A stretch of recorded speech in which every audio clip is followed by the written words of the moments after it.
The Senate will come to order. Senator Ulibarri will lead us in the pledge. Thank you, Madam President Pro Tem. Members, guests, please rise and join us in the Pledge of Allegiance. Pledge allegiance to the flag of the United States of America and to the republic for which it stands, one nation under God, indivisible, with liberty and justice for all.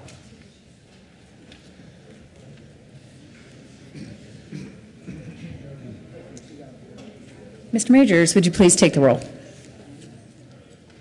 Aguilar,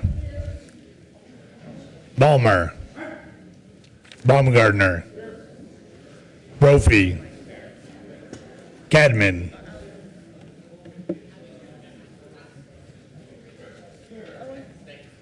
Crowder,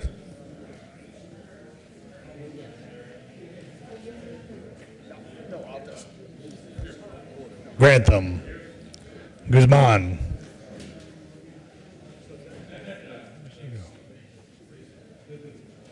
Guzman, Harvey, Heath, Herpin, Hill,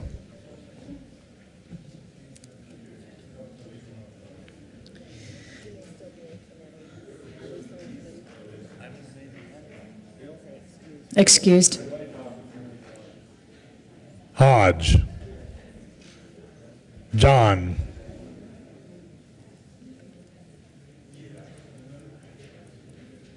John,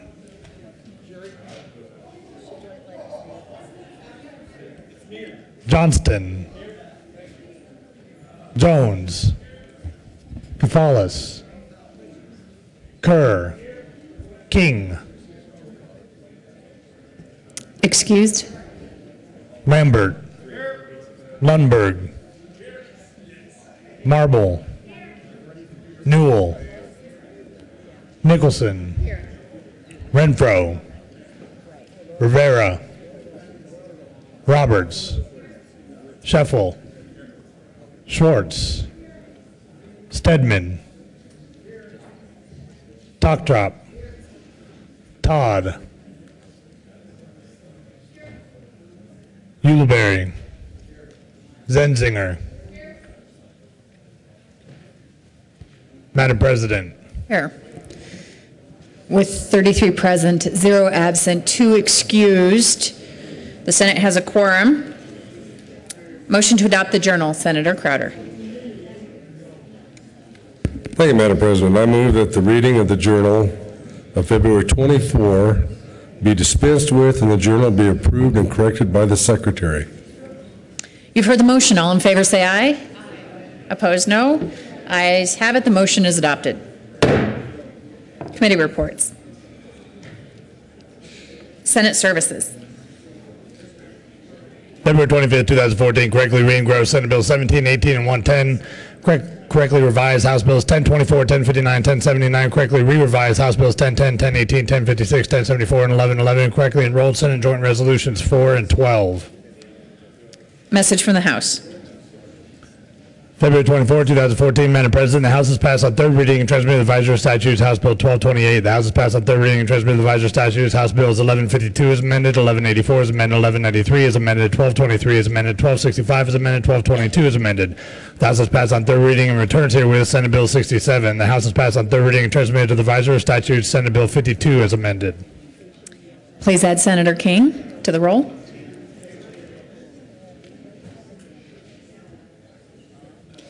Message from the reviser. February 24, 2014, we herewith transmit without comment House Bill 1228, without comment as amended, House Bills 1152, 1184, 1193, 1222, 1223, 1265, without comment as amended, Senate Bill 52. Introduction of bills. House Bill 1040 by Representative McNulty and Senator Scheffel concerning criminal provisions relating to drug testing. State Veterans and Military Affairs. House Bill 1172 by Representative Lawrence and Senator Stedman concerning exempting certain public safety departments from certain statutory requirements related to the impact of a criminal conviction on state employment opportunities. Judiciary. House Bill 1208 by Representatives Wright and Hamner and Senators Zenzinger and King concerning authorizing the Department of Education to recognize as administrative units for purposes of the Exceptional Children's Educational Act groups of school districts that were parties to joint agreements existing on January 1st, 2011 to provide special education services without forming a board of cooperative services. Education. House Bill 1224 by Representative Gardner, Senator Herpin concerning a set-aside goal in state procurement for service-disabled veteran-owned small businesses. State Veterans and Military Affairs. House Bill 1229 by Representatives Kagan and Wright and Senators Johnston and King concerning authorizing sharing information between state and local government agencies related to legal marijuana. Judiciary. Please add Senator Hill to the roll. Committee reports.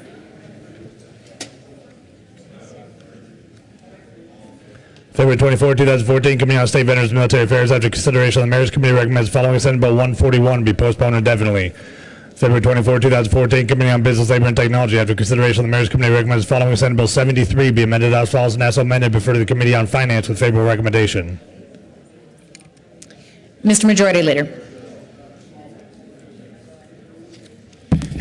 Thank you, Madam President. I move we proceed out of order to hear Senate Joint Resolution 9. You've heard the motion. All in favor say aye. Opposed, no.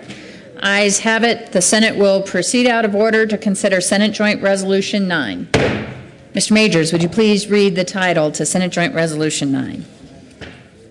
Senate Joint Resolution 9 by Senators Roberts and Nicholson and Representative Exum concerning the Colorado National Guard and in connection therewith honoring Guard members for their firefighting efforts. Senator Roberts. Thank you, Madam President. We move for the adoption of Senate Joint Resolution 9 and ask that it be read at length.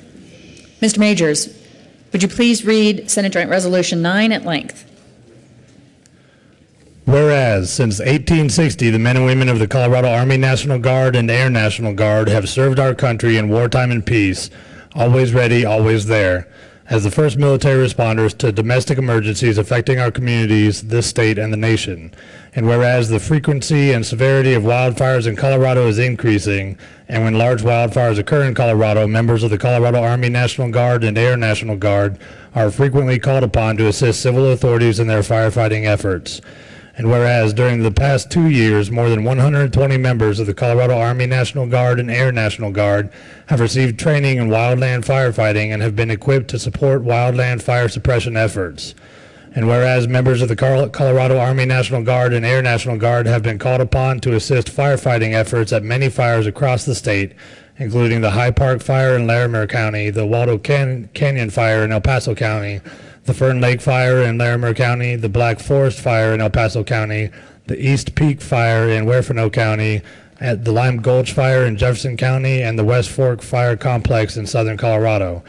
And whereas on June 11, 2013, 14 soldiers of the Colorado Army National Guard's 1,157th Engineer Firefighting Company joined more than 120 other members of the Colorado Army National Guard and Air National Guard who were assisting civil authorities with firefighting support at the Black Forest Fire in El Paso County. And whereas on June 22, 2013, 75 members of the Colorado National Guard mobilized to fight the ongoing fire activity in Colorado, and 15 members of the Colorado Army National Guard's 1,157th Infantry Battalion joined an interagency Type 2 hand crew and deployed to the East Peak Fire in Huerfano County and spent 5 days securing the line on this fire.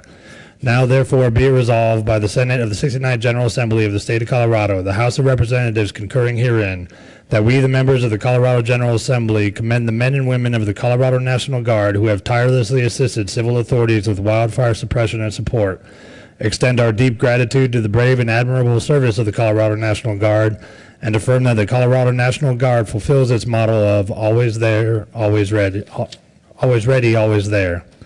Be it further resolved that copies of this joint resolution be sent to the Governor John Hickenlooper, Major General H. Michael Edwards, the Adjutant General for Colorado, Brigadier General Peter Byrne, Director of Joint Staff, Michael Hunt, Deputy Executive Director, Colorado Department of Military and Veterans Affairs, General Frank J. Grass, Chief of the National Guard Bureau, and Paul Cook, Director of the Colorado Division of Fire Prevention and Control.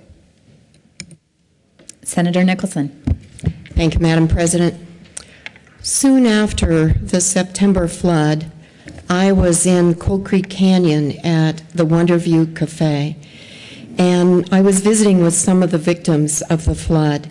And one of the women told me this story. She said she was trapped on the other side of the creek from the highway and couldn't figure out how she was going to get out. She was down to eating rice and pretty scared when the National Guard came to her rescue. They created a zip line and took her across the creek.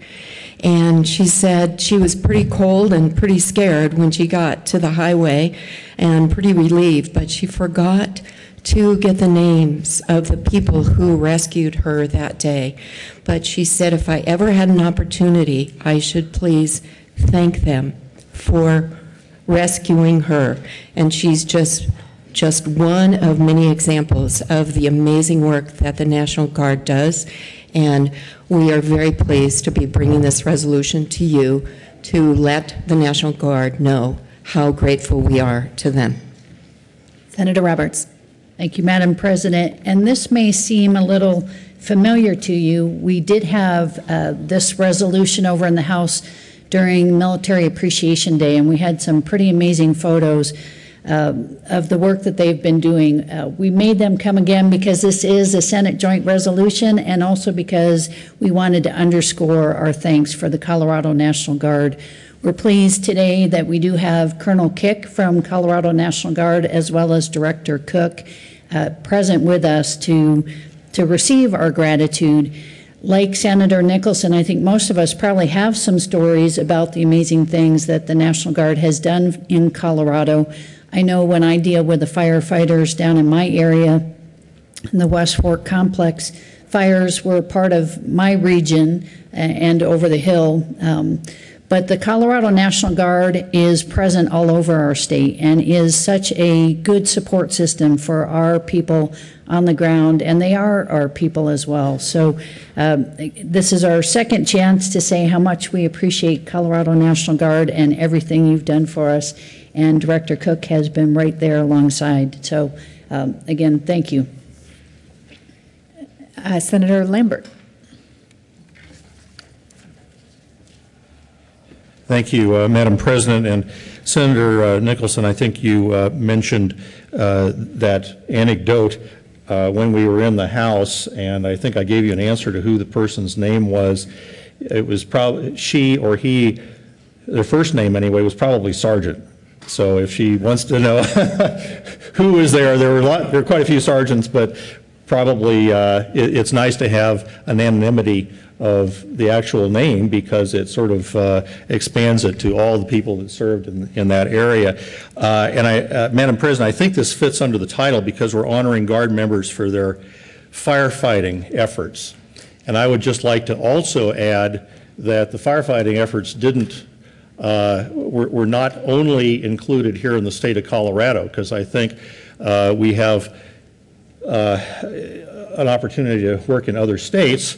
But about the same time that the wildfires and the floods and everything were happening this summer, the Colorado National Guard was also in the country of Jordan putting out or doing firefighting efforts to make sure that the fires of the Middle East didn't expand, especially at the height of the Syrian emergency out there. There was a great opportunity or a great danger that could have spilled over into other countries in the Middle East, and actually the Air National Guard was deployed in that area. It's amazing how many places, how many different missions the Guard does put out fires of different kinds as well, because they have let's say a multidisciplinary force that works with space control, with just a whole lot of different missions, and are there across the board. Not, certainly they call up to do rescues here in the state, but they also get called up for rescues in many other areas around the world. Senator, I'm not sure who is next. Senator Crowder. Thank you, Madam President. I also would like to thank the firefighters for what they did in southern Colorado this past year. I tell you, the Friday they had a send-off for the Army National Guard out at over the wings, and this was part of a detachment that was sent to Korea that was activated, and they were part of an 800-man unit that has been in organization since the first year. Myself, Senator Bennett, and Lieutenant Governor Garcia were there, and it was quite an emotional situation, as well as all the family members. But you know, when our troops go abroad to serve in harm's way is quite an experience, and I would encourage everybody to keep them in your prayers for a safe return. And it was quite an event the other day. So I want to thank them for what they do for the state as well as the nation. Thank you. Senator Todd. Thank you. Excuse me. Thank you, Madam President. And I rise in support of this very important resolution and give great, deep gratitude for our National Guard. I've had the opportunity to be out at Buckley when they were actually doing the training and watching the helicopters fly over, dip down, get the buckets, and fly over, and know the importance that Colorado National Guard play for the whole region. And so it is so important that we support the National Guard not only during times of great trial and challenge, but every day, because these are our citizen soldiers. These are our men and women who every day go to work in another capacity, and then when they are called upon for an emergency, they're there in a split second and put their lives in danger. So with that, I give you great gratitude and salute you, and thank you very much for your service to Colorado and to our nation. Thank you. Thank you. Senator Nicholson. Thank you, Madam Chair. We renew our motion for the adoption of the joint resolution SJR 009 and request the use of the present roll call. The question before the body is the adoption of Senate Joint Resolution 9. Are there any no votes? With 35 ayes, 0 no, 0 absent, and 0 excused, Senate Joint Resolution 9 is adopted. Senator Nicholson. Thank you, Madam President. I move that the morning roll call be added as co-sponsors. Any objection? Seeing none, the morning roll call will be added as co-sponsors. Thank you. Thank you. Third reading of bills, consent calendar. Mr. Majors, would you please read the titles to all of the bills listed on third reading consent calendar? House Bill 1059 by Representative Garcia and Senator Crowder concerning clarifying that the ritual discharge of blank ammunition cartridges at a military funeral does not constitute the criminal offense of disorderly conduct. House Bill 1079 by Representative Lee and Senator Zenzinger concerning an increase in the monetary amount allowed for the limited offering registration procedure under the Colorado Securities Act. Mr. Majority Leader. Thank you, Madam President. I move the adoption of all the bills in the third reading of bills consent calendar, which includes House Bills 1059 and 1079. Is there any discussion on any of the bills listed on third reading consent? The question for the body is the adoption of those bills listed on third reading consent. Are there any no votes on any of those bills? With 35 ayes, 0 noes, 0 absent, and 0 excused, House Bill 1059 is adopted. Co-sponsors: Senator Aguilar, Senator Herpin, Senator Lambert, Senator Nicholson, Madam President Pro Tem, Senator Jones, Senator Schwartz, Senator Kerr, Senator Toktrop, Mr. Majority Leader, Senator Ulibarri, Senator Todd, Senator Marble, Mr. Minority Leader, Senator King, Senator Marble, Senator Lundberg, Senator Baumgartner, Senator John, Senator Rivera, Senator Baumgartner, were you a co-sponsor? Senator Johnston, Senator Newell,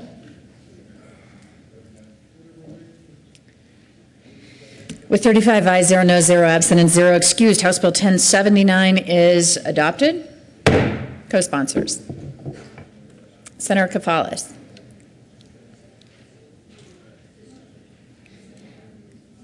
please add the President.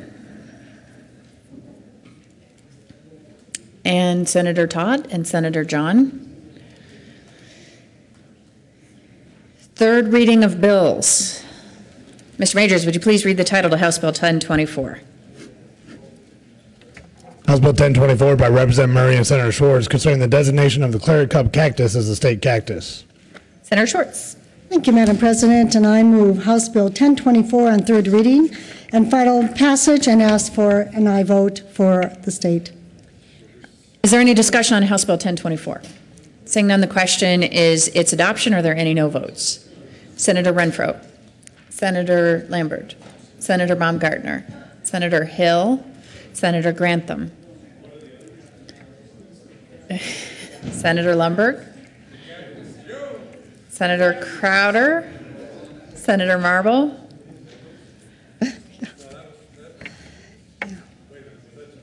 No, these are no votes. Senator Crowder is a yes vote. Thank you. Let me recount the no votes, and if you would like to be among them, let me know. I have Senators Baumgartner, Grantham, Hill, Lambert, Lundberg, Marble, and Renfro as no votes. All right. With 28 ayes, 7 noes, 0 absent, and 0 excused, House Bill 1024 is adopted. Now co-sponsors, Senator Crowder, you're the first one. Senator Roberts, Senator Johnston, Senator Todd, Senator Nicholson. General orders, second reading of bills, consent calendar, Senator Ulibarri.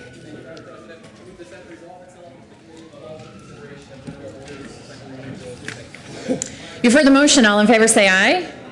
Opposed, no. Ayes have it. The Senate will resolve itself into a committee of the whole for purpose of considering general orders, second reading of bills, consent calendar, and Senator Ulibarri will take the chair.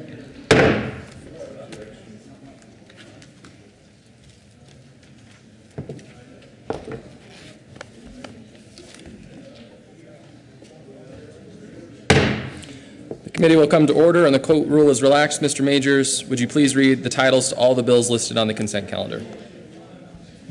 House Bill 1083 by Representative Lee and Senator Crowder concerning the authority of a licensed acute treatment unit to receive emergency medications from certain other outlets. House Bill 1099 by Representative Schaefer and Senator Aguilar concerning prescription drugs and the practice of optometry.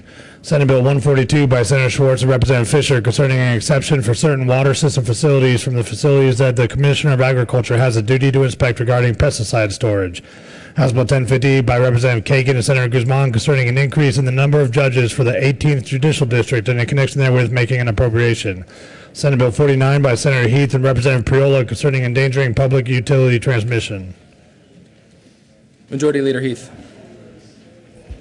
Majority Leader Heath. Thank you, Mr. Chair. I move the adoption of all the bills on general order, second reading of bills consent calendar, which includes House Bills 1083 and 1099, Senate Bill 142, House Bill 1050, and Senate Bill 49 and its Appropriations Committee report. Is there any discussion on any of the committee reports? Seeing none, the motion before the body is the adoption of all the reports to all the bills on the general orders, second reading of bills consent calendar. All those in favor say aye. Aye. Those opposed, no. The ayes have it, and the reports are adopted. Is there discussion on any of the bills on the general orders consent calendar? Seeing none, the motion before the body is the adoption of all the bills on the general orders, second reading of bills consent calendar. All in favor say aye. Aye. Those opposed, no. The ayes have it, and the bills are adopted. Majority Leader Heath. Thank you, Mr. Chair. I move we rise and report. Motion before the body is to rise and report. All those in favor say aye. All opposed, no. The ayes have it. The committee will rise and report.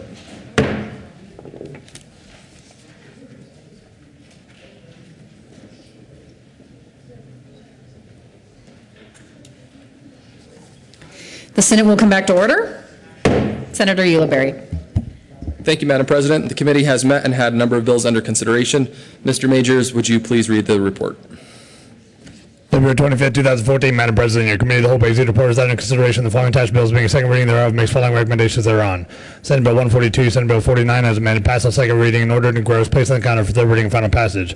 House Bills 1083, 1099, and 1050 passed on second reading and ordered revised, placed on the counter for third reading and final passage. Senator Ulibarri. Thank you, Madam President. I move for the adoption of the report. Is there any discussion? Question for the body is the adoption of the committee of the whole report. Are there any no votes? With 35 ayes, 0 noes, 0 absent, 0 excused, Committee of the Whole report is adopted. General orders, second reading of bills, Senator Ulibarri. Thank you, Madam President. I move the Senate Oh. resolve itself. My bad, I need to read the report real quick. Sorry, Senator. Let's see, Senate Bill 142, Senate Bill 49 is amended, passed on second reading, and ordered, engrossed, and placed on the calendar for third reading and final passage. House Bill 1083, House Bill 1099, House Bill 1050, passed on second reading, and ordered, revised, and placed on the calendar for third reading and final passage. Senator Ulibarri. Thank you, Madam President. I move the Senate resolve itself into the Committee of the Whole for consideration of general orders, second reading of bills. You've heard the motion. All in favor say aye. Aye. Opposed, no. Ayes have it. Senate will resolve itself into a Committee of the Whole for purpose of considering general orders, second reading of bills calendar, and Senator Ulibarri will take the chair.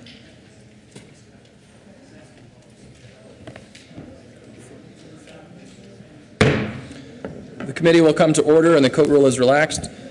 Mr. Majors, would you please read the title to Senate Bill 114? Senate Bill 114 by Senator Todd and Representatives Hamner and Holberg concerning expanding access for all students to Colorado State University Global Campus. Senator Todd. Thank you, Madam. Mr. Chair.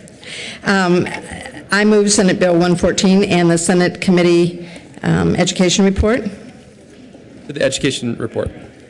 To the committee report, I want to speak to the additions that we made to make this a better bill. And what we did is we worked in a very collaborative way with the community colleges to make some of the changes that we felt were necessary to make this work, and added some important additions, such as the moderately selective admission standards, the global campus, restricting some of the Association of Arts degrees that are offered, and review by the Colorado Commission on Higher Ed, and that those programs that would be added would be in the best interest of the state and cost-effective for Colorado students. There's discussion on the report. Senator Stedman.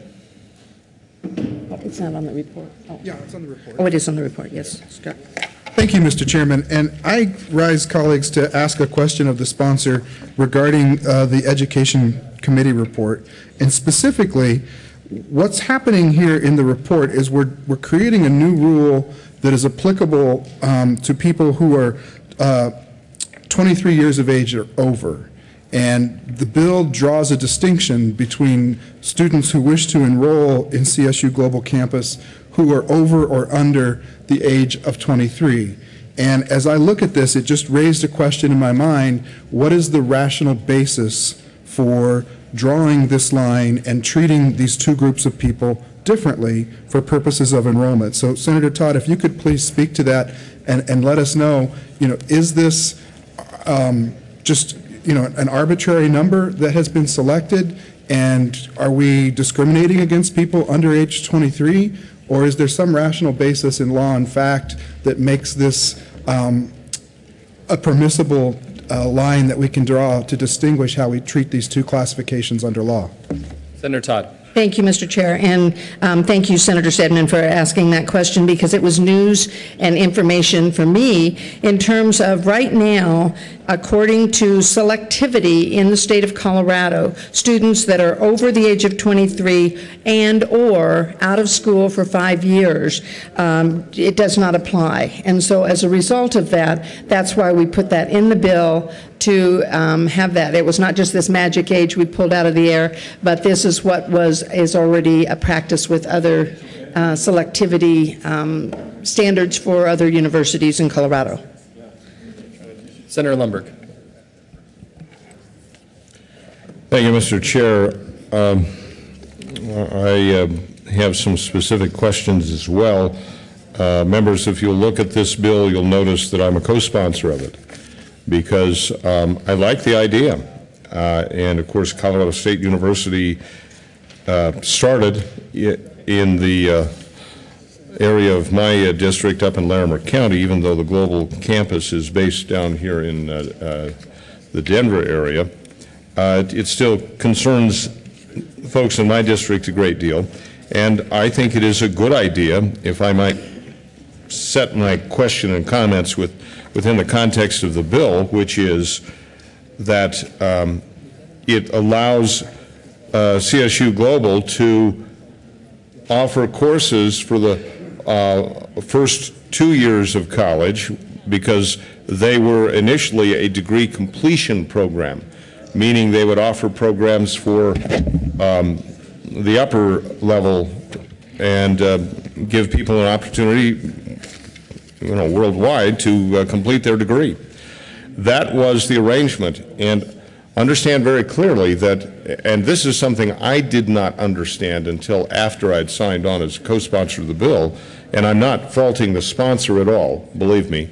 I'm just trying to lay the facts out as they are, that when CSU Global started, they entered into an agreement with the community colleges in this state that they would be a degree completion university and would not be offering programs to the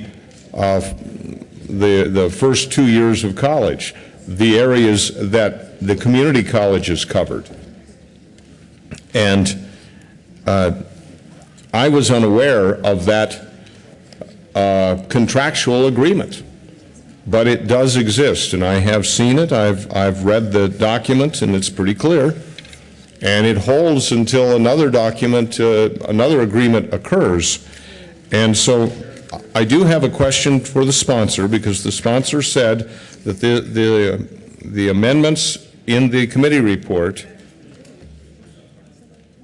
and I'm addressing Mr. Chairman, I'm asking that the sponsor do respond to this specific question here, and that is that it was stated that this amendment was after working with the community colleges. I want to know two things. One, did they agree to all of this, and do they then therefore support the bill? And therefore, what happens to the agreement, the contractual agreement that they had entered into, that CSU Global had entered into with the community colleges, because this doesn't change that. It seems, this is in violation of the contract, and therefore do they agree that that's a good thing? Senator Todd. Thank you, Senator Lundberg. And you are right that when we first started talking, we weren't aware of some of the other information. What I want to do is speak to the fact that this amendment actually is presented from the community colleges. This is their amendment. And so that was the work that took place in terms of coming to an agreement where they would be neutral. They did not stand up and wave the flag and say, hip, hip, hooray, we're excited about this, but they are definitely in a position where with these stipulations, they could maintain a neutrality. The other piece I would say is in terms of the agreement, the contract, there is so much information that has gone back and forth in terms of who signed it, who didn't sign it, what was agreed to, what was not agreed to, that what we determined in terms of having conversations with both parties and really bringing them together along with someone from CCHE to kind of moderate and work together on this was to figure out, do we continue holding on to, and probably the methodology of resolving the agreement may have been better to have done it in a different way, but I think the result was being able to come together and say, it is okay for this to move forward, and we are in agreement as long as these are stipulated. Senator Lundberg. Thank you, Mr. Chair. I appreciate that description, but I'm not satisfied. Because if they are neutral on the bill, that strikes me as if the contract is still being violated. And I read the contract. It's pretty clear. It's not that ambiguous. Of course, people can try to cloud the issue. And believe me, I would like CSU Global to offer a wider range, but I want them to do it legally. And legally means you abide by your contracts. It doesn't mean that you allow the legislature to somehow abrogate that. And so I will, well, I'm not given the ability to be neutral. So I either support the effort moving forward or I don't. And I'm going to do a little more research before we get to thirds. And I'd like it to happen, but I'd like it to happen properly. Just as a note, we're still discussing the Education Committee report. I have a queue. Senator Lambert's next, and then we'll go to Senator Johnston. Thank you, Mr. Chair. I have some questions. First of all, in concept, I support the idea of expanding the role of CSU Global, as our last colleague mentioned. As an example of that, my daughter just moved to North Dakota, and North Dakota University has a very, very robust online degree granting program. And they have for a number of years. If you've ever lived in North Dakota, you understand why you don't want to drive to school. It's nice to have an online program, have that option. But they have a number of four-year degree completion, certificates also, but they have degree programs.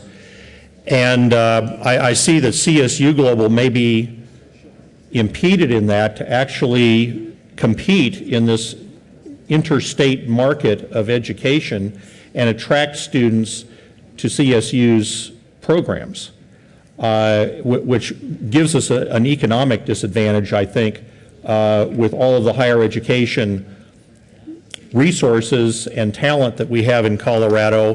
Why are we restricting this? So in theory, I like that part of the bill, and I think that should be expanded. However, we are also, I believe, creating some perverse economic disincentives in this state, and it specifically talks about that 23-year-old restriction in the committee report. I've had two constituents that have called me and asked for help this year that have to do with the 23-year rule, and they're both in different circumstances. One family is a family of a defense contractor who's come to Colorado, is trying to permanently change their home here, and they've come from a state where we have an interstate agreement to have in-state tuition as long as they reside in the other state. However, when they moved to Colorado, they lost that status of in-state tuition, and suddenly realized that the 23-year-old rule and some of the other requirements for in-state tuition actually penalized them for moving into the state. Now, I think that's a real economic development problem. We're incentivizing people to remain out of Colorado to get in-state tuition. It makes no sense.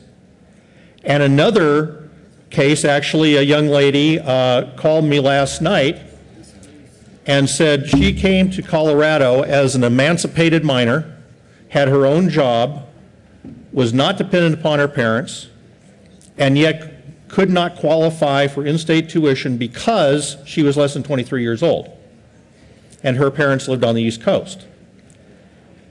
So we have a disincentive of getting a university degree for a student who has permanently moved here, has been here more than a year, and yet is in that age range between 18 and 23 where they're still not eligible for in-state tuition, even though they're making their whole income here in Colorado, simply because of the status of the parents. So I think that's why this is 23, I think, is a legacy number. Maybe it had something to do with protecting revenues of the schools in order to have a higher revenue for out-of-state tuition. The fact is they have no revenue because the people involved cannot afford to go to school here. So I think that is something that maybe the Office of Economic Development should look at. Maybe we should have some relief or change some of the rules that when families, either families move to Colorado to live here permanently, or when emancipated students come to Colorado to live here permanently, we should not penalize them by perpetuating this 23-year-old rule without some waiverable judgment involved in the individual cases. And right now, I think it's a blanket 23-year-old rule, which I assume is why it remains in the committee report. Senator Todd. Thank you, and thank you, Senator Lambert, and really Lambert. And I think what you are addressing is a bigger issue than just this bill. And so when we talk about in-state tuition and out-of-state tuition, so this is not going to change anything that you're addressing. That is something that perhaps we need to address at CCHE. The other thing I would say is that a student who has moved here can continue, they could start in at the community college and transfer in. They could still continue doing that. So it's not prohibitive for them to be able to still continue their education and move upward and continue on. And that way they would then establish their residency. But what you're posing, I think, is another issue that's interesting to me, and I'd like for us to have another conversation about that aside from this bill, because I think there are definitely some issues that I know we have waived, I guess, in some ways, in-state and out-of-state tuition, particularly those that are affiliated with military families or with business families that are moving in for economic development. We are still on the Education Committee report. Senator Johnston. Do you want to respond? Senator Lambert. Thank you, Mr. Chair, for the permission to respond. Actually, I'm concerned it does, to some extent, affect this bill because it affects the effectiveness of the bill. When we're talking about specifically about CSU Global, we should be setting up, as they describe themselves, they want to have a world-class, online, quality, accredited degree granting program or degree completion program that serves a lot of students. My concern is that because of the title of the bill, I mean, with dealing with CSU Global, we're not giving the full development that it should have because the criteria still is in the mindset of in-state, out-of-state, putting those restrictions on there. If it's a global campus, we need to be thinking global campus. We should be attracting out-of-state students rather than discriminating against the out-of-state students. And, you know, that part of it, the whole system is another issue.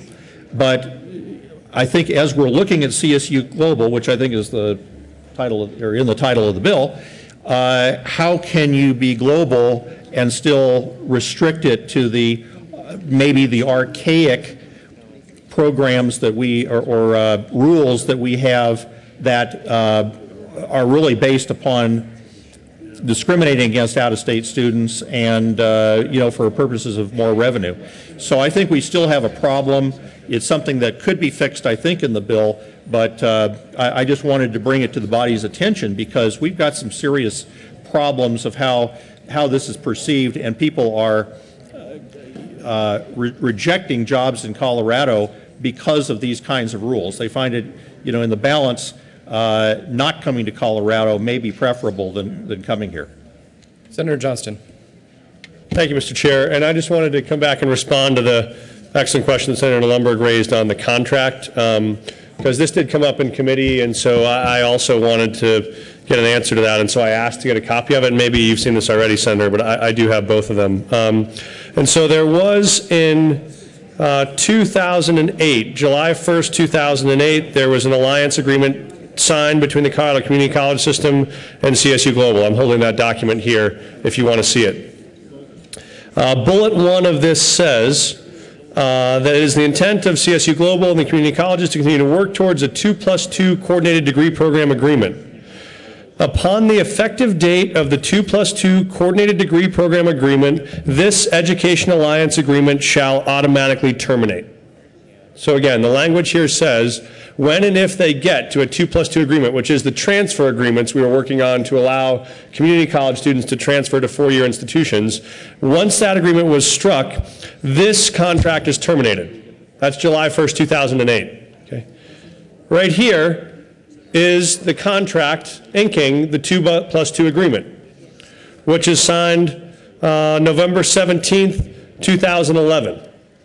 So you have clear language in the original contract that says this contract is void once they sign a 2+2 agreement. And here you have signed the 2+2 agreement in 2011, which says that is now done, which means the initial contract is now closed. So I think that was a fair question that was raised. I've always found both of the parties in this debate to be honorable operators, and so I thought it was fair to have an answer to that.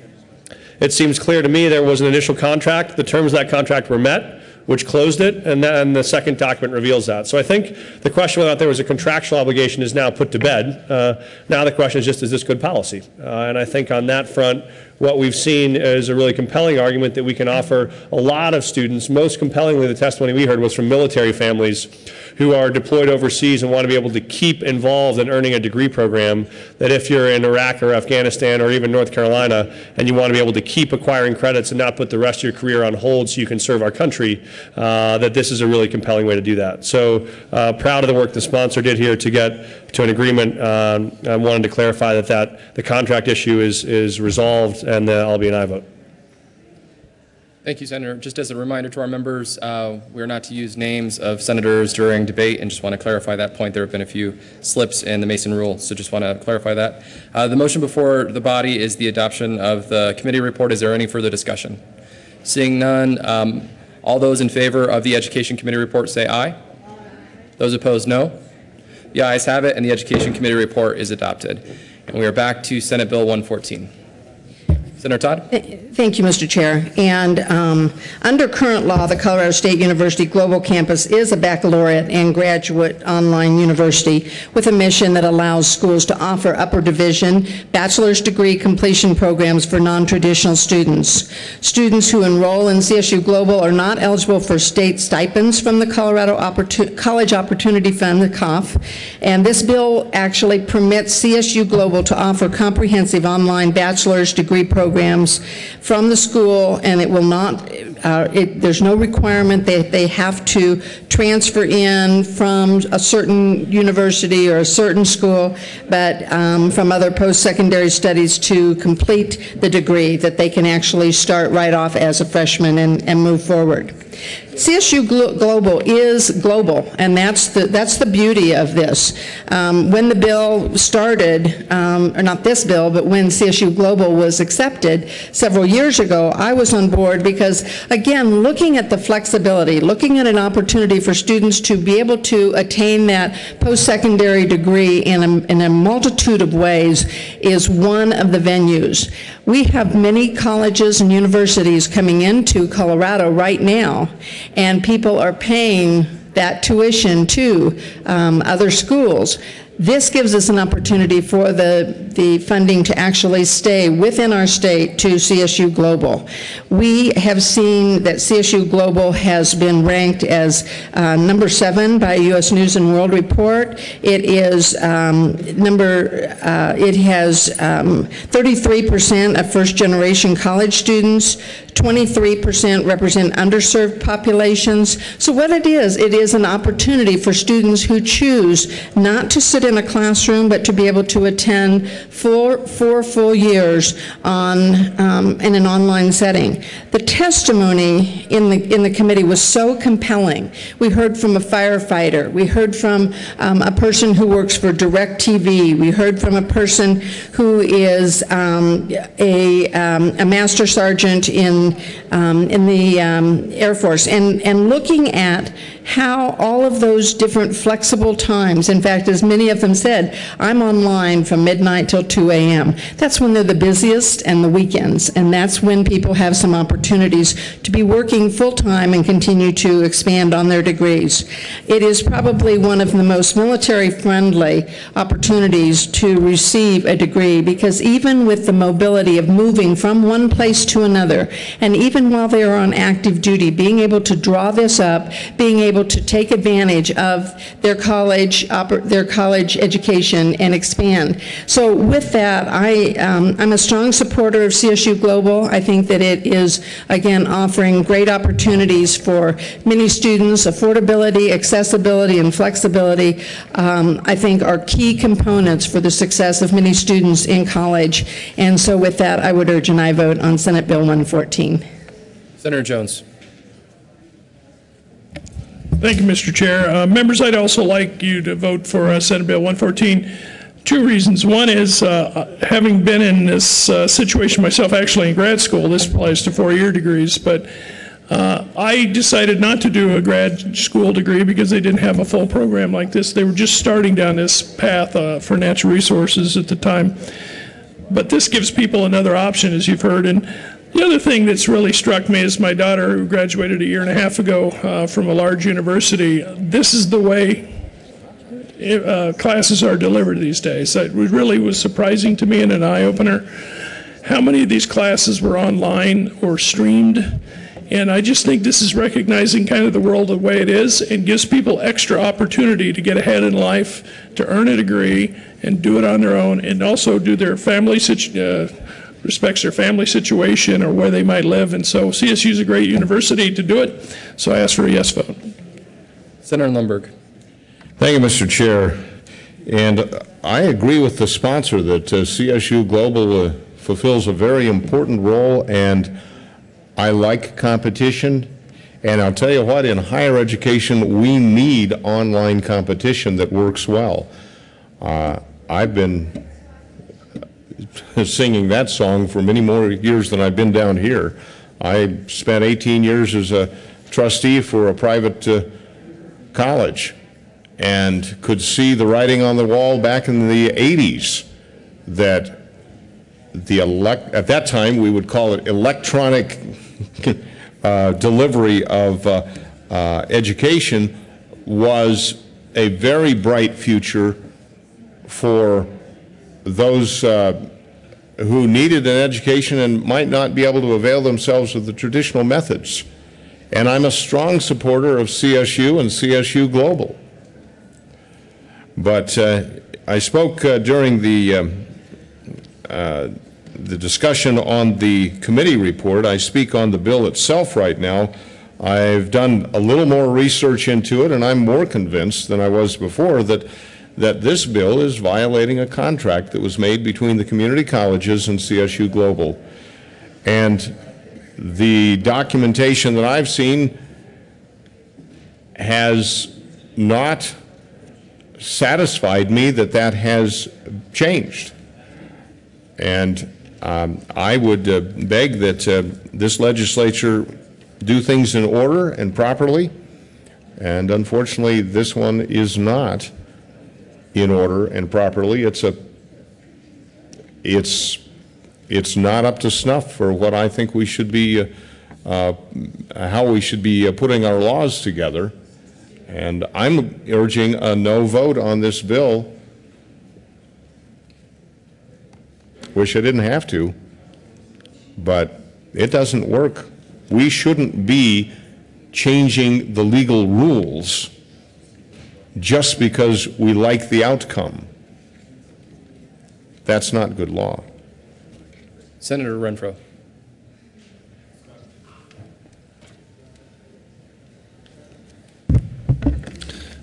Thank you, Mr. Chairman.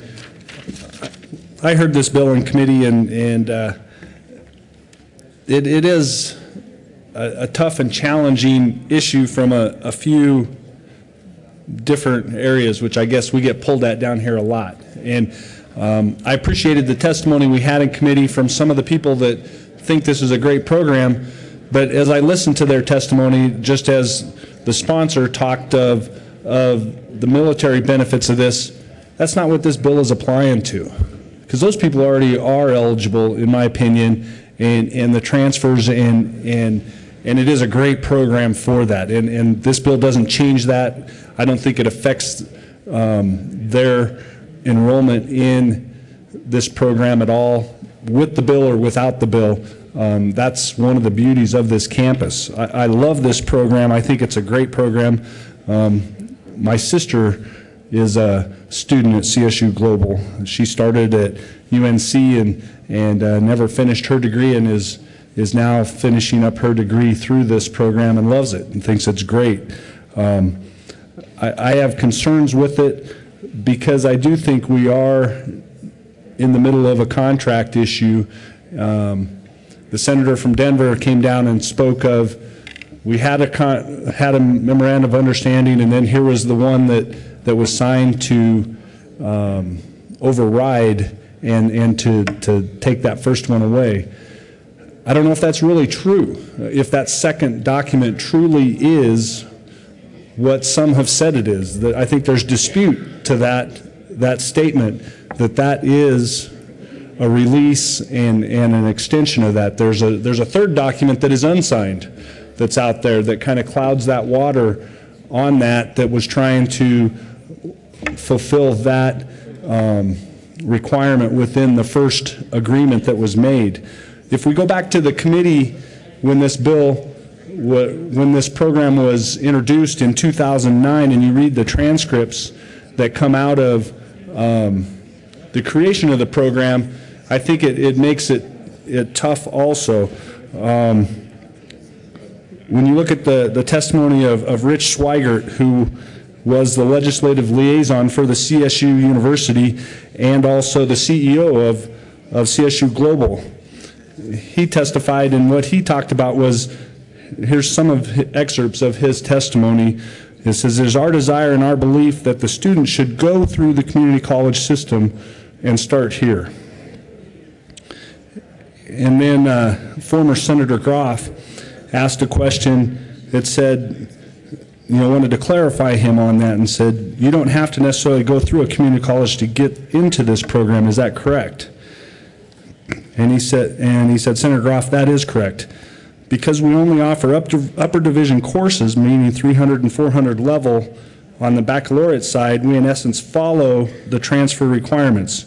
You can start with us at 45 credits as long as you're duly enrolled in the community college system. Or we prefer an associate in arts and sciences coming out of the community college system.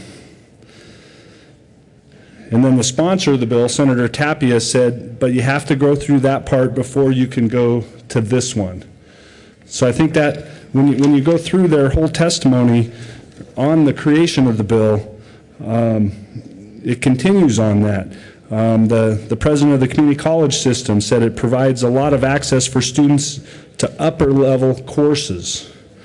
And then she talked a little bit about the agreement within her testimony. This was Nancy McCowan, and said in September, and in that agreement we had them offer the freshman and sophomore classes, and we had them offer the freshman and sophomore courses, and they offer upper division classes. That is a degree completion. We believe that serves the citizens of Colorado very well and in an efficient way with the era of scarce resources. We look forward to continuing to work with CSU Global. Then the sponsor of the bill came back and said, when he was on second reading within this chamber talking about it, Senator Tapia talked of the baccalaureate and graduate online university with the mission in Colorado of offering upper division baccalaureate degree completion programs for non-traditional students in partnership with the community college system and selected master level graduate degree program universities. This is a very important amendment that was put on there, indicating that CSU Global will concentrate on upper level divisions and we will not negatively affect our community college system, which now is already offering online undergraduate first 2-year programs. So we're going to work in concert with them and not compete against them. So with all those things, I would not have supported the bill in its original form as it came to us, because I think that this has to be done through that contract system, not through us changing the statutes to move CSU Global to where personally I think it should have been all along, and I don't agree with what this legislature did back then. I think CSU Global should have been given the right to be a 4-year and compete with a community college. I don't think it is the same type of student, But unfortunately, that's not what was done in the past, and that's not what we have before us. So with the amendment that we've approved and put on the bill, in essence, we're saying that for Colorado residents, you need to go into a university or into a junior college, community college program, and then upon the age of 23, you can enter this program. And I think that's consistent with the original intent that was created, and with the agreements that were made. Personally, I would encourage Global and our community colleges to get together and to come to more agreements to allow CSU Global to expand, because I don't see them as true competitors for a student. I think a student is going to choose where they want to go, and this is only going to make each better if we were to allow that choice. But I think it was brought up in committee that it isn't our role to break that contract or to get into it. And so it's a tough bill because of, I think, the way the program has been started and where I think it should go. But hopefully the community college system will not hold CSU Global hostage and not allow them to become a 4-year program on their own if that's what they desire. Because if that's what students are wanting, I think that's what a student should be able to spend their money on, and we shouldn't force them to go into a community college just because that is another alternative that's out there. I think the community college is something that is appropriate for a lot of people. It is a great program. It is competitive in price. It has high quality, and there are people that is the perfect venue for them to go through. I think CSU Global offers that for people and could offer so much more. So with the bill in its current form, I support it with that amendment that was put on. And I guess I don't know how you get out of looking back to the way it was created and the way the comments that were made for what they were going to do.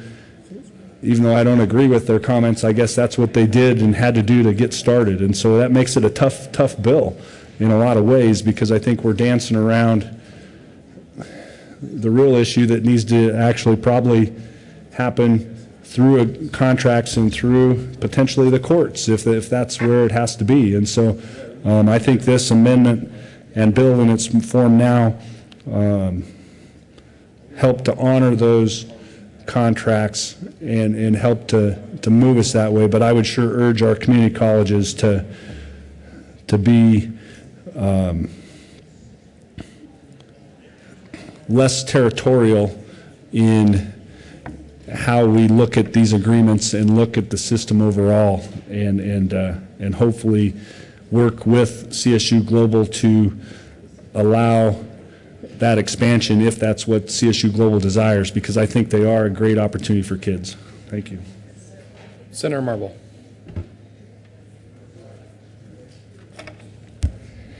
Thank you, Mr. Chair. I really appreciate the time that everyone is taking to take a look at all aspects of this bill, because it is very important and it is a game changer, possibly for what the mission and what the purpose of the legislature is really for. What we've been doing here is debating contracts.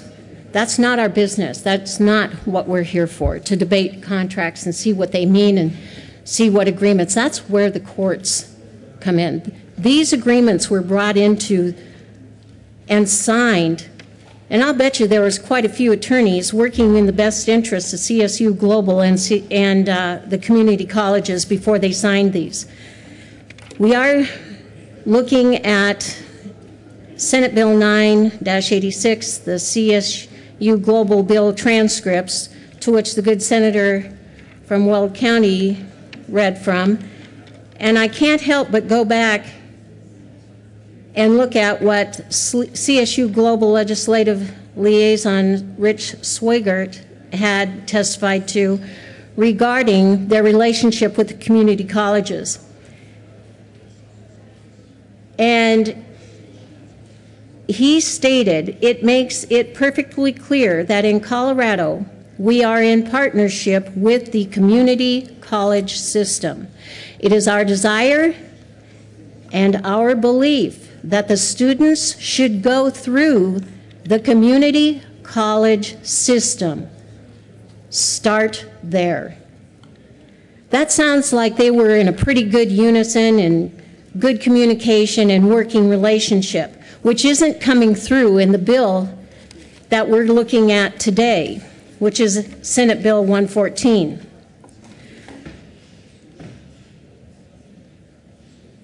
When you look at the sponsor of the bill back in 2009, Senate Bill 86, Senator Tapia was the sponsor of that bill. And he was asked questions about the credits and the degrees and actually, about how the whole working system had come about in their agreement. And Senator Tapia said, if I can add on to that, many of our community colleges have their own online 2-year programs, or they supplement that. So they can use the community college system if they're in a remote part of the state. But you have to go through that part before you go through this one. So there's a distinct difference between what CSU Global was doing and the community colleges. They agreed to that.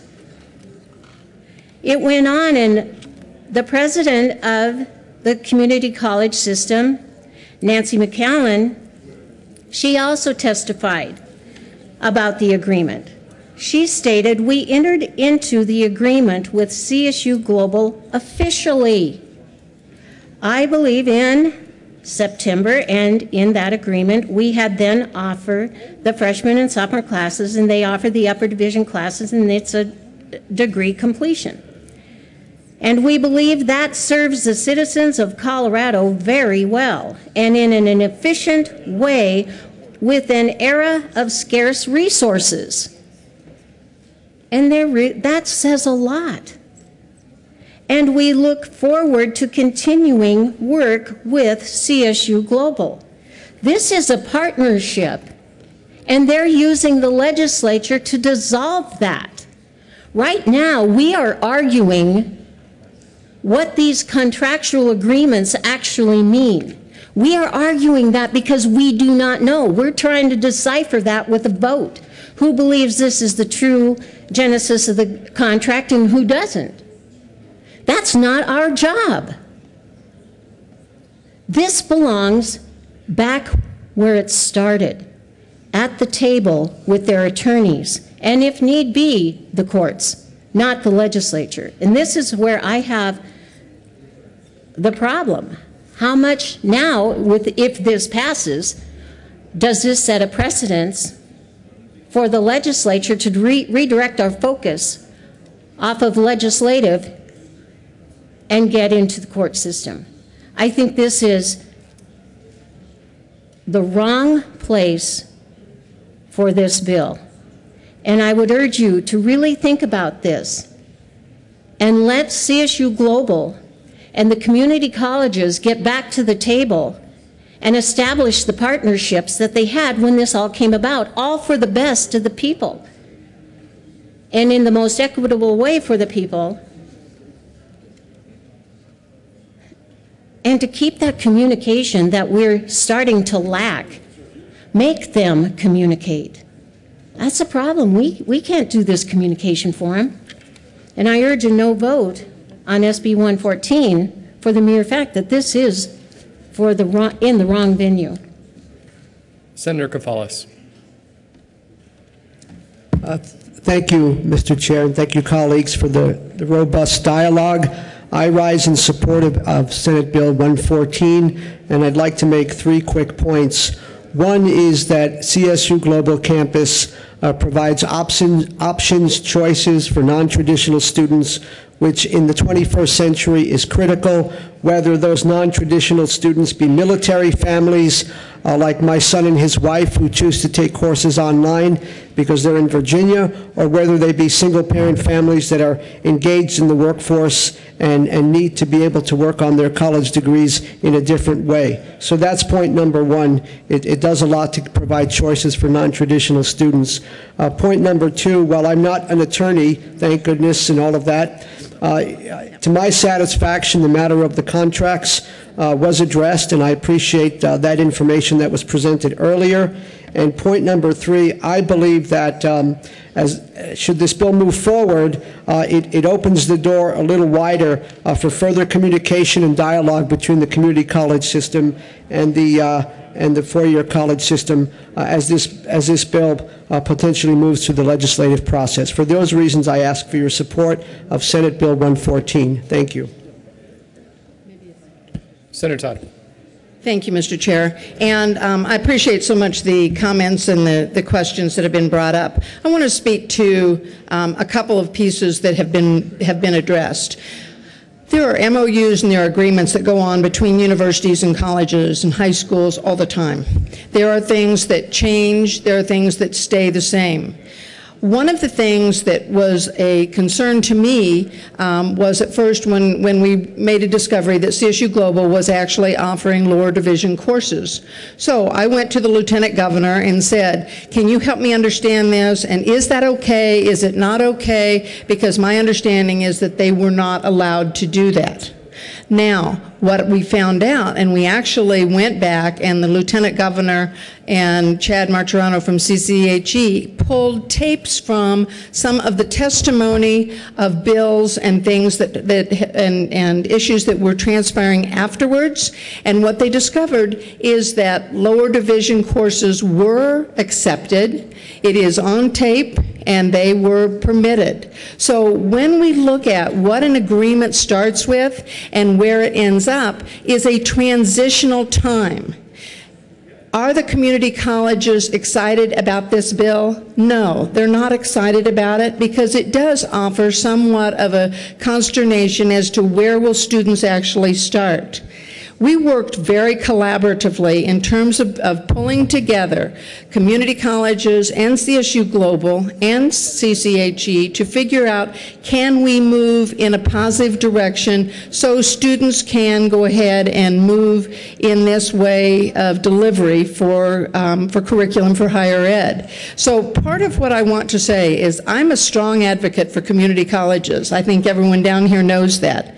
So it was very important to me to make sure that we were working in a collaborative manner with CSU Global for a group of students who wanted to move in a different direction, as well as the community college students, for them to be able to continue on.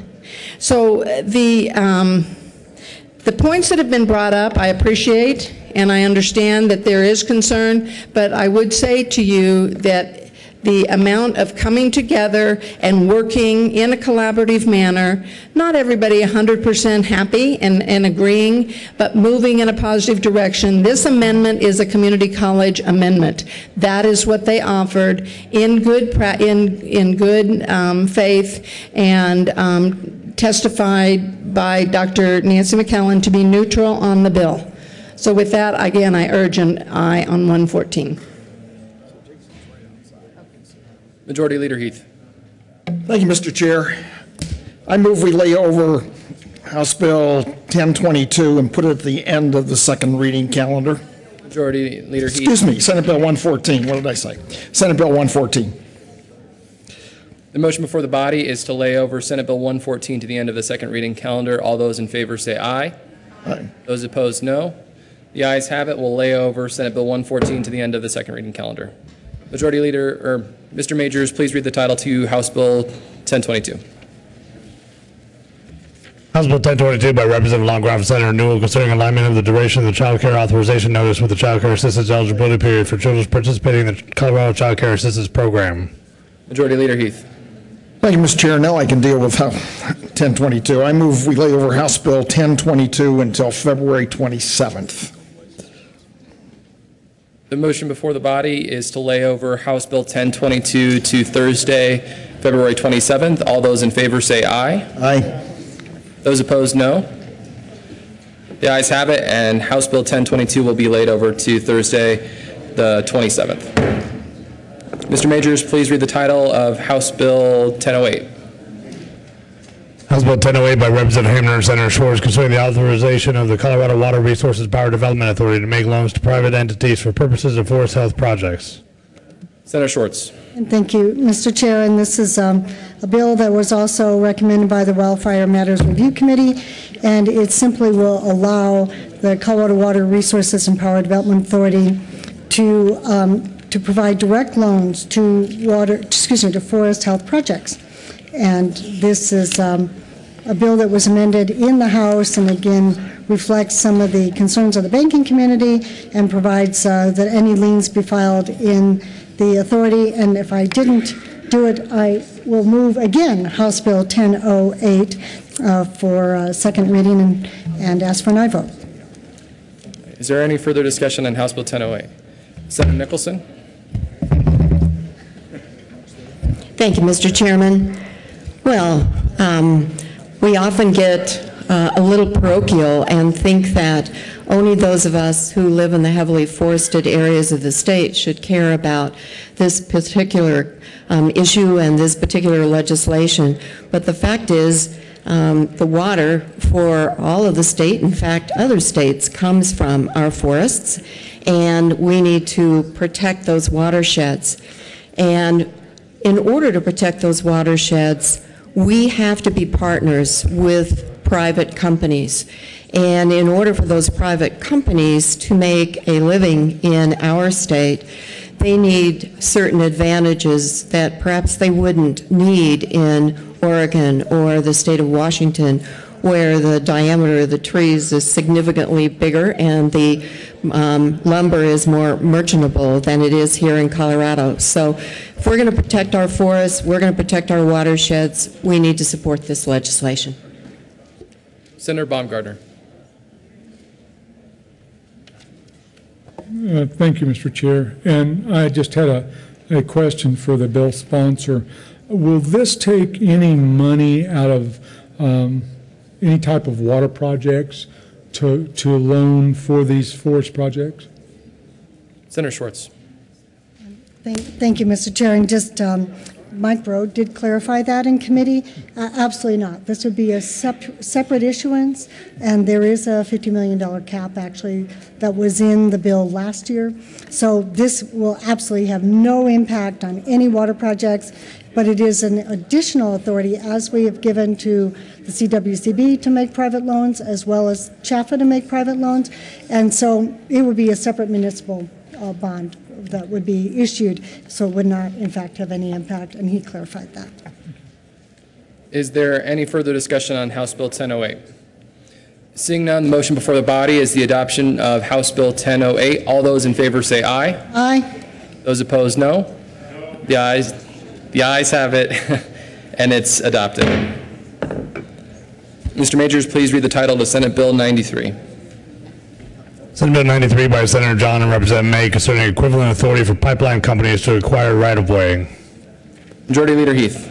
Thank you, Mr. Chair. I move we lay over Senate Bill 93 until tomorrow, Wednesday, February 26th. The motion before the body is to lay over Senate Bill 93 to February 26th tomorrow. All those in favor say aye. Aye. Those opposed, no. The ayes have it, and it will be laid over to Wednesday, the 26th. Majority Leader Heath. Mr. Majors, please read the title to Senate Bill 23. Senate Bill 23 by Senator Schwartz concerning an authorization of the voluntary transfer of water efficiency savings to the Colorado Water Conservation Board for in-stream use purposes and water divisions that include lands west of the Continental Divide. Majority Leader Heath. Thank you, Mr. Chair. I move we lay over Senate Bill 23 until Monday, March 3rd. The motion before the body is to lay over Senate Bill 23 until Monday, March 3rd. All those in favor say aye. Aye. Those opposed, no. The bill will lay over to the 3rd. Mr. Majors, please read the title to House Bill 1005. House Bill 1005 by Representatives Sonnenberg and Young, Senators Lundberg and Gonzalez concerning clarification of the requirements applicable to a change of point of water diversion. Senator Lundberg. Thank you, Mr. Chair. I move House Bill 1005. To the bill. Thank you. Members, this comes out of the Flood Committee, and the good senator to my right here, remarkable, can give you the entire title to that committee, but it's the Flood Recovery Committee, as I call it. And there have been a lot of just practical issues. I've been before you with some others as well. This one is concerning, as the title says, clarification of the requirements applicable to a change of point of water diversion. This means what's commonly called a head gate, which is where the water is drawn from the river or from the canal in order to, move that water to its agricultural purpose. Here's the problem. About 200 head gates were destroyed in the flood. About 200, and that's a huge, huge number. And here's the other situation. It is almost March. The crops are already growing up in Larimer County, where I am from, and the water that needs to be diverted through these head gates will be required in a very short while. And this bill streamlines the process to a degree that allows the state engineer's office to allow them, the water users, to move forward with the reconstruction of the head gates where they've been destroyed and possibly even have to be adjusted a little bit because the river moved. And so this is simply an attempt to circumvent some of the water court procedures that can be very time-consuming and very costly, and allow these head gates to be put up if they do no damage to any other water rights. And that's a very critical and key issue. It came out of committee unanimously in Ag. We ask for your aye vote, and I defer to the gentleman who even knows the name of the committee. Senator Kafalis. Thank you, Mr. Chair, and thank you, Senator Lundberg. Just to reaffirm the comments that Senator Lundberg made, this is a bill that came out of the Disaster Flood Recovery Study Committee. I practiced that a lot, and it has bipartisan support. It did come out of the Senate Ag Committee 6-0. Again, the goal here is to make it easier, create some flexibility for those impacted by the September floods to be able to relocate the head gates or other diversion structures in order to make sure that the water is flowing onto the fields. When we visited the town of Lyons and we looked at how the river channel of the St. Vrain River moved 100 yards to the south, and we looked at a head gate there, it was no longer functional. So as long as upstream water rights are not impacted, this bill makes it easier to make those relocations and get water to the farmers, the ag folks, sooner. And with that, we respectfully ask for your support of House Bill 1005. Thank you. Is there any further discussion on House Bill 1005? Seeing none, the motion before the body is the adoption of House Bill 1005. All those in favor say aye. Aye. Those opposed, no. The ayes have it, and House Bill 1005 is passed. Majority Leader Heath.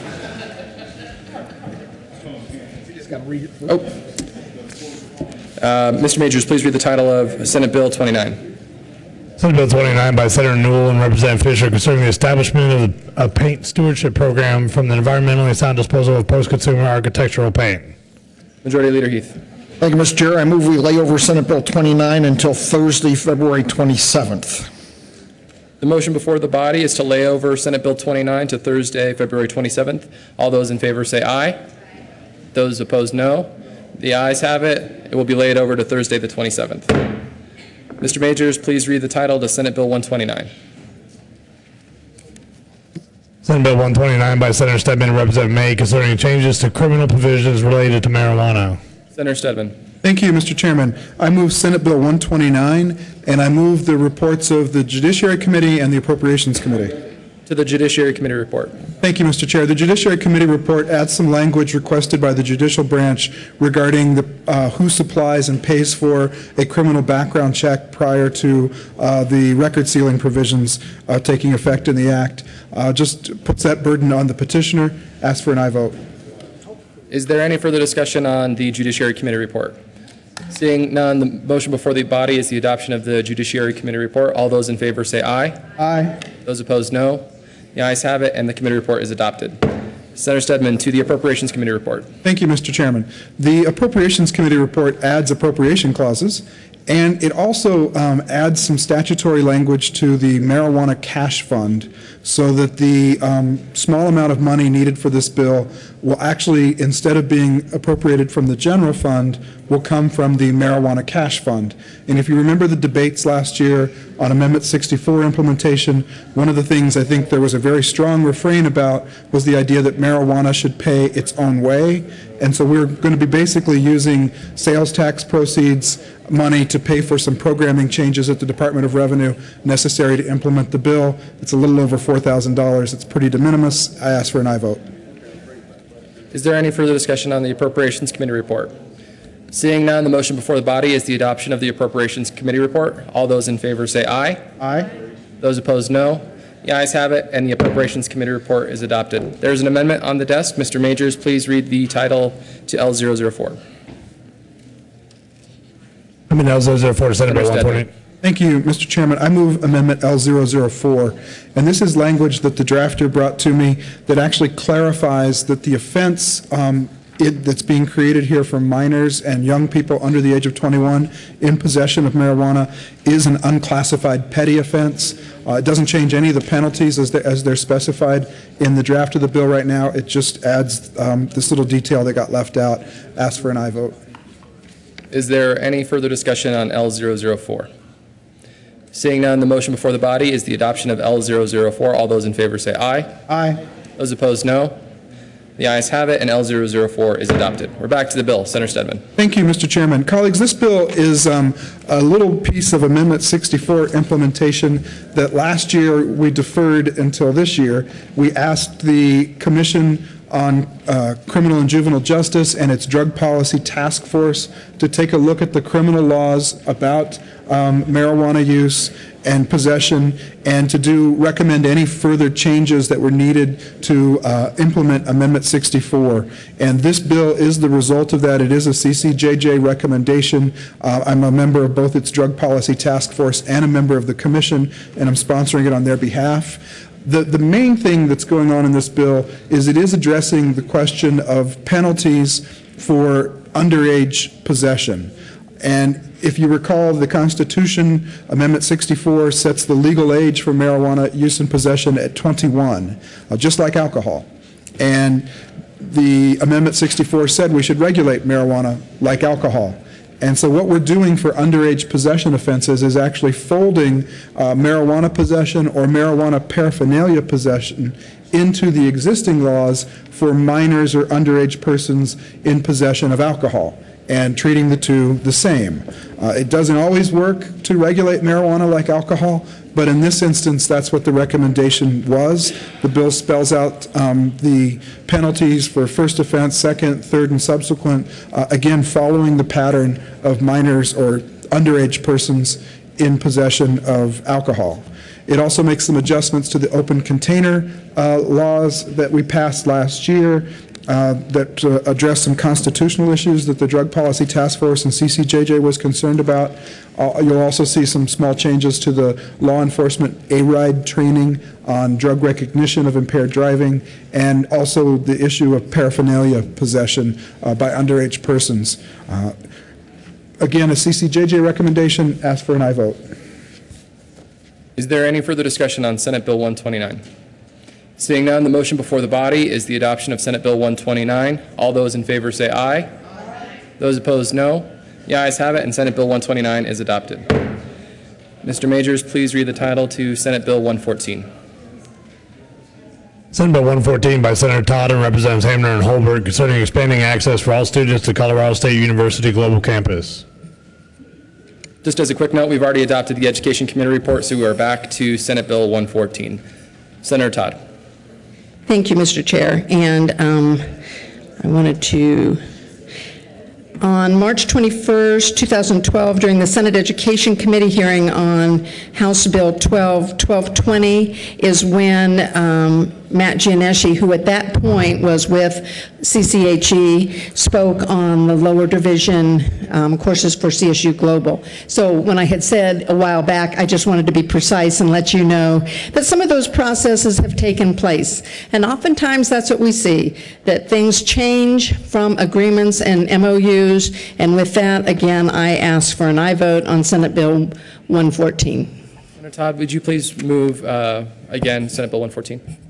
Yes, thank you, Mr. Chair. And I move Senate Bill 114 and ask for an aye vote. Is there any further discussion on Senate Bill 114? Seeing none, the motion before the body is the adoption of Senate Bill 114. All those in favor say aye. Aye. Those opposed, no. No. The ayes have it, and Senate Bill 114 is adopted.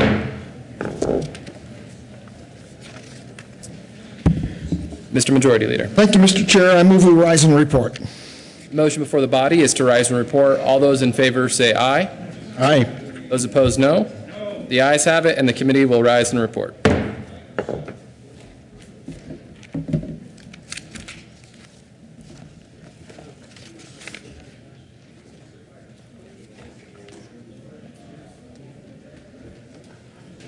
The Senate will come back to order. Senator Ulibarri. Thank you, Madam President. The committee has met and had a number of bills under consideration. Mr. Majors, would you please read the report? February 25th, 2014, Madam President, your committee, the whole page report is under consideration. The following attached bills being second reading thereof makes following recommendations thereon. Senate Bill 129 is amended. Senate Bill 114 is amended. Pass on second reading in order to gross place on the counter for third reading and final passage. House Bills 1008 and 1005 pass on second reading in order to revise place on the counter for third reading and final passage. Senate Bill 93 laid over until February 26, 2014, retaining its place on the calendar. House Bills 1022 and Senate Bill 29 laid over until February 27, 2014, retaining their place on the calendar. Senate Bill 23 laid over until March 3, 2014, retaining its place on the calendar. Senator Ulibarri. Thank you, Madam President. I move for the adoption of the report. Is there any discussion? Seeing none, the question for the body is the adoption of the committee of the whole report. Are there any no votes?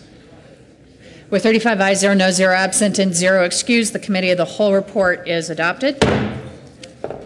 Senate Bill 129 is amended. Senate Bill 114 is amended, passed on second reading and ordered engrossed and placed on the calendar for third reading and final passage. House Bill 1008, House Bill 1005 passed on second reading and ordered revised and placed on the calendar for third reading and final passage. Senate Bill 93 laid over until February 26, 2014 and retaining its place on the calendar. House Bill 1022, Senate Bill 29 laid over until February 27, 2014 and retaining their place on the calendar.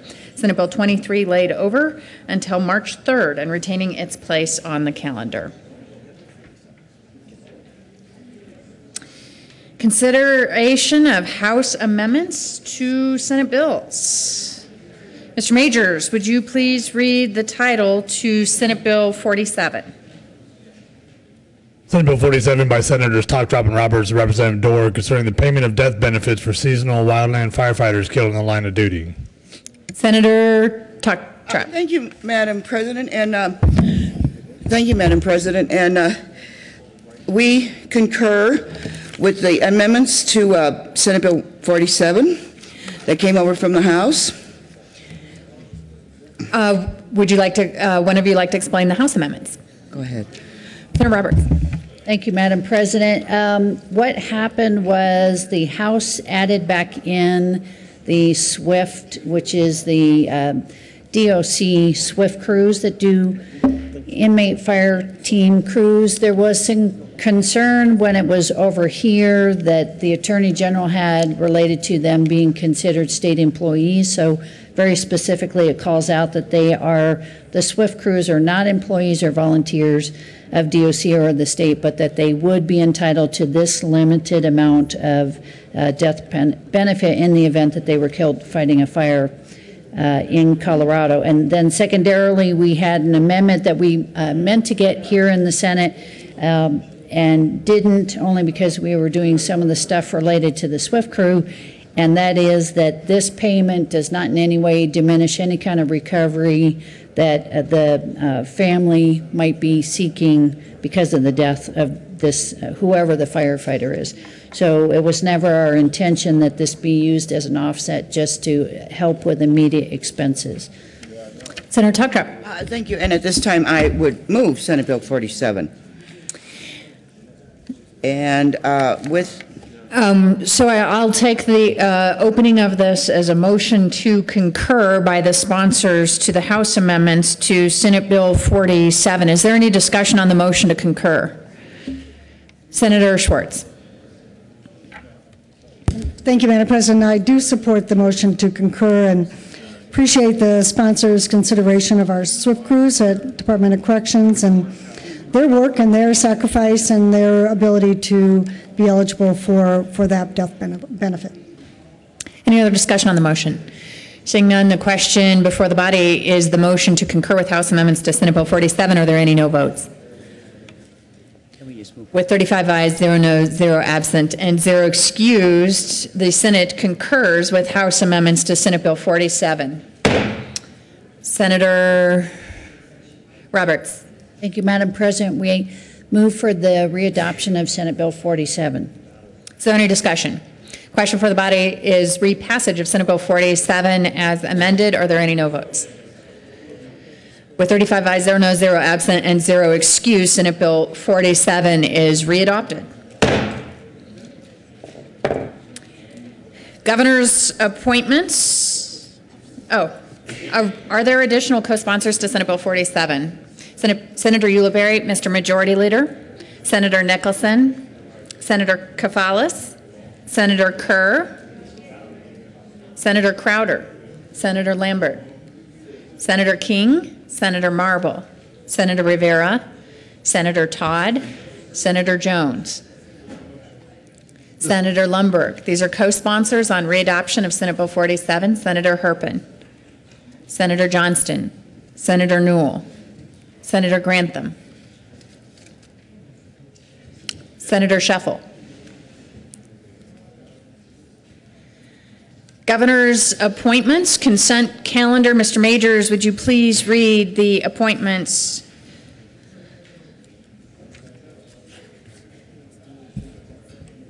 Mr. Majority Leader. Thank you, Madam President. Just so everyone aware, again, we've put all of these appointments on the consent calendar as they all pass unanimously out of committee. Mr. Majors, would you please read the appointments? Members of the Board of Governors of the Colorado State University System for terms expiring December 31st, 2017. Scott C. Johnson of Kit Carson, Colorado, to serve as a member who has substantial experience in the production of agriculture and as a Republican, reappointed. Jane Rob Rhodes of Pueblo West, Colorado, to serve as a Republican, appointed, and Nancy R. Tour of Parker, Colorado, to serve as Democrat, appointed. Member of the State Board for Community Colleges and Occupational Education, effective December 31st, 2013, for a term expiring December 31st, 2017. Gene K. White of Hayden, Colorado, a Republican and a resident of the 3rd Congressional District, reappointed. Member of the Hospital Provider Fee Oversight and Advisory Board for a term expiring May 15, 2015. John Gardner of Yuma, Colorado, an employee of a rural hospital in Colorado, and to fill the vacancy occasioned by the resignation of Henry Garvin of Alamosa, Colorado, appointed. Members of the Groundwater Commission for terms expiring May 1st, 2017. Gregory Larson of Haxton, Colorado, a resident agriculturalist from the Northern High Plains Basin, appointed. Scott W. Tatemeyer of Hereford, Colorado, resident agriculturalist from the Upper Big Sandy Basin, appointed. Members of the Water Quality Control Commission for terms expiring February 15th, 2017. Lauren Elizabeth Evans of Lakewood, Colorado, reappointed. Charles A. Weiner of Durango, Colorado, serves as a representative who lives west of the Continental Divide, appointed. David Baumgarten of Gunnison, Colorado, to serve as a representative who lives west of the Continental Divide, appointed. Mr. Majority Leader. Thank you, Madam President. I move for the confirmation of all the appointments on the consent calendar, including members of the Board of Governors of the Colorado State University System, a member of the State Board for Community Colleges and Occupational Education, a member of the Hospital Provider Fee Oversight and Advisory Board, members of the Groundwater Commission, and members of the Water Quality Control Commission. Is there any discussion on any of the appointments on the consent calendar? Seeing none, the question before the body is the confirmation of those appointees. Are there any no votes on any of those appointees? With 35 ayes, 0 noes, 0 absent, and 0 excused, Scott C. Johnson, Jane Robb Rhodes, and Nancy R. Tour are confirmed to the Board of Governors of the Colorado State University System. With 35 ayes, 0 noes, 0 absent, 0 excused, Jean K. White is confirmed to the State Board of Community Colleges and Occupational Education. With 35 ayes, 0 noes, 0 absent, 0 excused, John Gardner is confirmed to the Hospital Provider Fee Oversight and Advisory Board. With 35 ayes, 0 noes, 0 absent, 0 excused, Gregory Larson and Scott W. Dietmeyer are confirmed to the Groundwater Commission. With 35 ayes, 0 noes, 0 absent, and 0 excused, Lauren Elizabeth Evans, Charles A. Wanner, and David Baumgarten are confirmed to the Water Quality Control Commission. Message from the House. February 25th, 2014, Madam President, the House has passed on third reading and transmitted the advisory statutes, House Bill 1142 and 1163. The House has passed on third reading and transmitted the advisory statutes, House Bill 1114 as amended, and House Bill 1028 as amended. Message from the House. Message from the Reviser. February 25th, 2014, we herewith transmit without comment House Bills 1142 and 1163, without comment as amended, House Bills 1114 and 1028. Signing of bills. February 24th, 2014, the President has signed Senate Joint Resolutions 4 and 12. Announcements. Sarah Johnston. Thank you, Madam President. I ask for a moment of personal privilege. Granted. Thank you so much. Members, you may see on your calendars for today that today is Museum Advocacy Day. And so have just a short tribute to the museums across Colorado. You may know this, but it's pretty amazing data. We have more than 400 museums across Colorado. Many of them happen to be in my district. Many people refer to me as Senator Museum sometimes. But the short data is that there's more than $244 million in visitor spending. Last year alone, more than 4 million Colorado kids visited museums across the state. More than 40% of those museums are serving rural populations around our state, and so it's really been it's a tremendous cultural resource that we have across Colorado. Today was a short moment for us to honor that, so if you see the members across the Capitol, please say hello. There's a reception tonight if you join them, but just a short moment to thank all the folks who help fund, lead, and operate the museums that provide such enrichment to the kids of Colorado. So thank you for the moment. Other announcements? Mr. Majority Leader. Thank you, Madam President. With regard to committees, the JBC will not be meeting on adjournment. Local government this afternoon will not hear House Bill 1112. And all other committees will meet as scheduled this afternoon. And again, that's at 2 p.m. 2 p.m. this afternoon. And with that, Madam President, I would move the Senate adjourn until 9 a.m. Wednesday, February 26th. You've heard the motion. All in favor say aye. Aye. Opposed, no. Ayes have it. The Senate will adjourn until 9 a.m. tomorrow, Wednesday, February 26th.